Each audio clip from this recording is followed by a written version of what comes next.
What's up, guys? We're going to be in the A-20 today. We're going to be on Pilsen, another garbage map. But recently, I've been bringing you guys just a few replays of both Tier 8 and Tier 5 vehicles. And what I'm mostly showing you is I just took 100 damage there, basically. Just because I'm dumb, right? But what I'm basically showing you is just certain maps that are kind of garbage for light tanks. Like, I've gotten on a lot of garbage maps for light tanks, and I like to just show you guys how I kind of manage them and deal with them. So one thing I wanted to note before we even get into this game in particular is the way this bush line is. I made a mistake in the T-54 lightweight the other day where I was on the enemy team, similar to where the AMX is just about. And there was an enemy tank coming up this way. I think he ran up over this ledge. It was like a fast medium or something like that, like a tier 8. And he ran up this way, came through here, ran up this mound as well, and just was running right down the mid. I was coming down this bush line trying to get to like right about here so I can spot people that are in here. The problem is it's easier to do it from this side because you have more bushes here, so you can come like this and probably stay unlit from someone if they do the same thing. But I don't know if you could tell, but I will go over there. Like, as I do this replay, I'll show you again. There's a gap in the bushes, like right here. And what happened was, while he was up here, he spotted me going through this gap, and I got lit up when I got right here. And I died in the first like 30 seconds of the game. So just be very mindful of that. If you see someone like YOLOing into the middle, just be really careful of where your foliage is, basically, right? Like, make sure that these bushes are going to be blocking you from someone that's in this area, or you will get spotted here and get lit up. Now, I like to come to right here. I think I'm taking a shot there at the ELC because I know I can do it without getting lit. But on this side, I feel like it's easier. The gap in the bushes is similar to like this one on the other side, but I'm just trying to describe this for you guys as best I can. If you come up like here, like so, and come up to here, this is a really good spot to sit because the bush sticks out, right? And when the bush sticks out here and you're able to sit behind it and get the concealment, you could spot people that are coming all through this middle line, and you can also spot anyone who's coming up this way and then be able to retreat really without being lit. If you sit in the bush line here, if you have CVS, it'll work. Like, you could come in through the bush line like this, but there's just so many bushes that your view range, your vision has to go through that you're never going to spot anything. You know what I mean? So especially in a tank that doesn't have CVS, in my opinion, coming to this bush is vital. Just a little, movement of your tank can make the difference between what you spot and what you don't spot. And that's it. That's this little move. Like, if you sit here compared to sitting here, I'm telling you, you'll spot more. So this is just me kind of talking to you about how the game mechanics works, but I would recommend you sit right in here. It's really just the best spot I can find. Unless you get pressed, right? So I don't have a lot of support over here. I realize that, so I'm going to get in this bush line now. And you see how I'm sitting here? Like, I get this whole open kind of look on things. Like, you probably all know this, but I feel like it's worth saying. You just want the clearest path that you can find in terms of your view so that you can spot as much as you can. So we're going to kind of hang out here a little bit, but the Type T-34 comes running over, and he comes running over like this. I was like, dude, this is so stupid. He's going to get spotted, but somehow he doesn't, and then he comes all the way back. I don't think this guy knows the map very well. He tries to like come back here, and then he's like going back this way, and he's like, oh, I can't go that way. So yeah, I just think the guy doesn't know the map that well. It's fine, but he's able to support me a little bit here. In any case, he pushes over here with me, but then he just YOLOs out like out of nowhere. I just think this guy just doesn't really understand the game too well.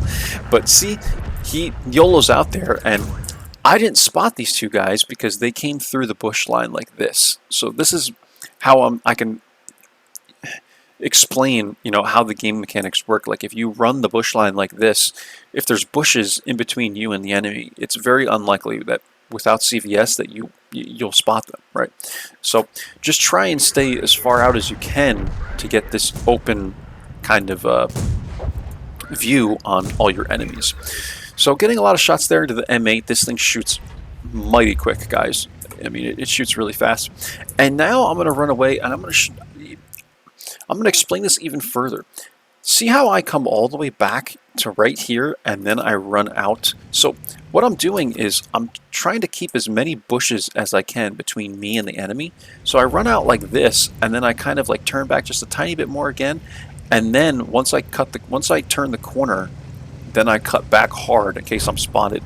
It's just that there's a certain way, once you play light tanks enough, you understand all the game mechanics, and there's just these little tiny minuscule things you could do to better your game with how you drive and how you position your tank. I'm telling you, man, like, a lot of people don't talk about this in their videos, but I will literally sit here for 5 minutes and talk to you guys about the game mechanics, because you know, it would have helped me back when I didn't understand how they worked. So hopefully that makes sense to you.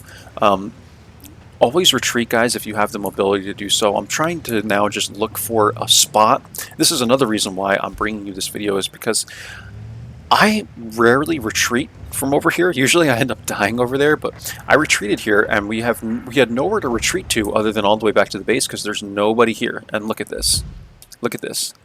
Remember, I always tell you guys about map and owning map. Well, we're starting to push west, so we can still win this, right?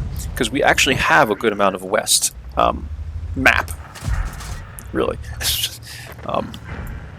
So probably not the best vocabulary there, but you guys understand what I'm going for, right? Like, it's just, you need to own map to win a game. I'm telling you, that's just the way it is.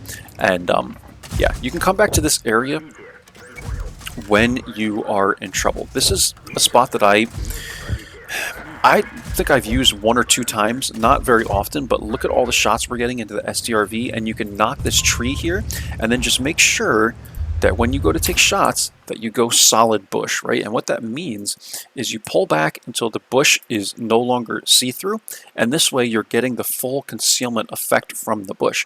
When you fire, your concealment goes way down. If you fire behind a bush, then your concealment is dropping on your tank, but you still have the bush in front of you. So you're still getting like 40-50% concealment from these bushes. There's different concealments to each bush. It's like 30, 40, and 50 or something like that. I think maybe even 25.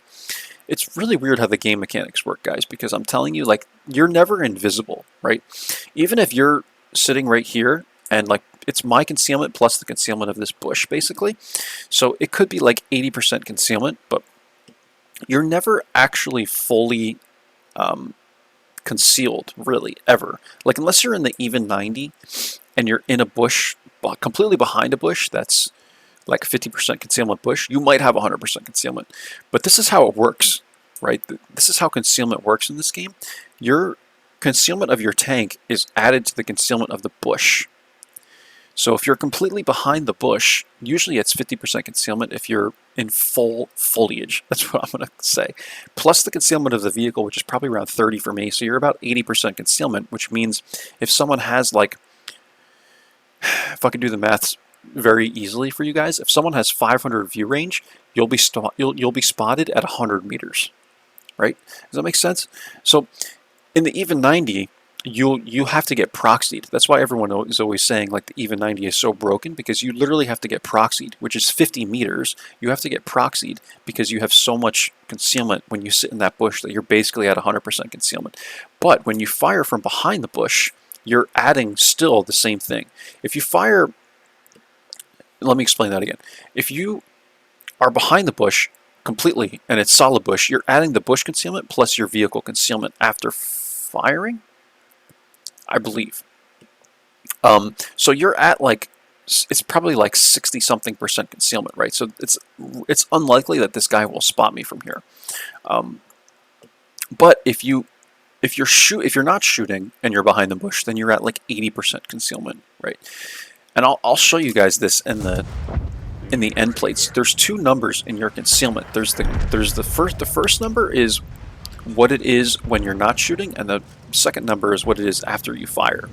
So there's a huge lesson for you on concealment. You probably already knew all this, but I like to do my videos as if everyone's kind of new to the channel or a new player, I think it just helps people, and it's a good reminder too, right, of like how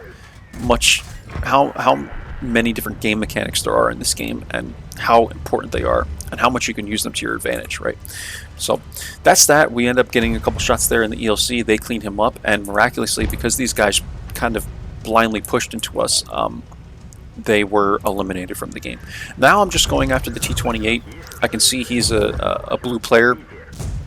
He looks pretty good, so I wanted to troll him and, you know, whack him a bunch of times. And I'm going to continue to run after this guy. And Panzer is here as well, and we're just trying to get a little bit more damage, guys. Nothing crazy. Panzer's over here. Watch this tank. Look how freaking powerful this tank is, man. This thing can spin like crazy. Like, it's just ridiculous to me. Like, this thing's like almost OP, right? So I'm able to get a bunch of shots into this guy, but he's literally turning faster than I can circle around him. Like, that thing traverses like insanely.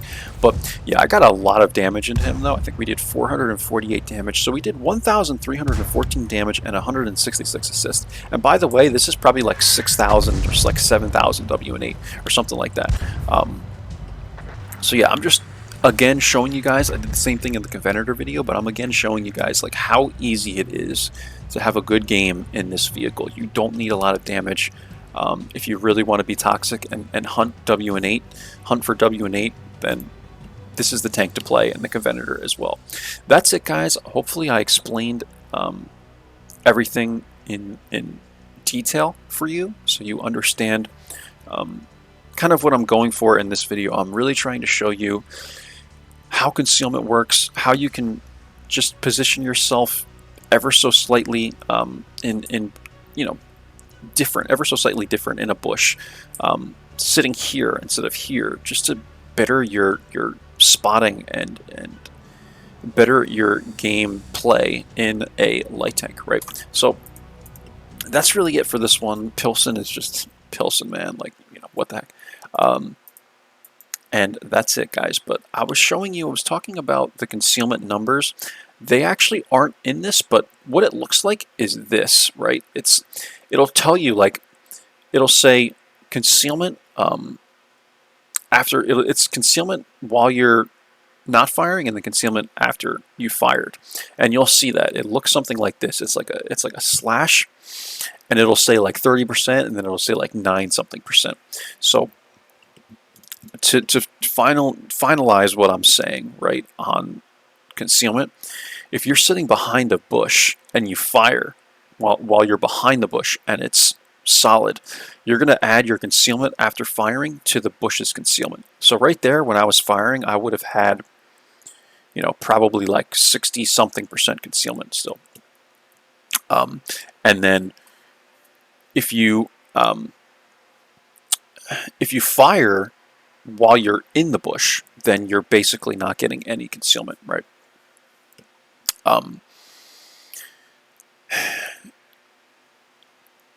If you fire when you're behind the bush, you'll get the concealment. If you fire when you're in the bush, then you won't get it. So if you do not have a solid bush in front of you, never fire, because you're going to go down to like 9 or 10% concealment or something like that. And if you're in a tank with a huge gun, it might even be less than that. So yeah, man, jeez, a lot of concealment talk, but I hope you guys are okay with it. So 1365 damage. We were second by damage here. It looks like second by experience as well. And, you know, it was a pretty good game for Pilsen, man. Not bad at all. We lost 28k, fired 35 shots. We had 27 hits, though, 25 pens. So pretty good there. And, yeah, this thing can be pretty fun as well. The A-20 and the Convenator, man, like, these tanks are just fun. Like, look at this reload time. Aiming time 1.56, gun loading 1.82. Like, it's just, they're just fun. They're just fun tanks, man. You probably can't see that because of my camera. These two tanks right here. So I have 133 battles on the Convenator. We averaged 929 damage and a 65% win rate. 218 in the A-20, 60% win rate, 726 damage. So I hope you guys enjoyed these two videos, the Convenator, because I'll probably post that one just before this one, and the A-20. You guys seem to really like Tier 5, so here you go. These are two Tier 5 vehicles that I really love, that I really enjoy playing. I recommend you get them, and they're very, very easy to have a good score in. And yeah, I mean, the most important thing, guys, is that they're fun to play, right? A lot of times I forget that I'm playing World of Tanks to have fun, and I just get really mad and like start to feel, feel like I'm getting toxic or something in the chat, and I'm like, all right, I need to take a break and just relax. So there's the A-20 for you guys. I'm at 100% on this Mark II, man, which is just wild. Like, no one plays the A-20 at all. So it's really easy to market as well. That's it, guys. I hope you enjoyed. I will catch you guys for the next one. Take care of yourselves, and bye-bye now.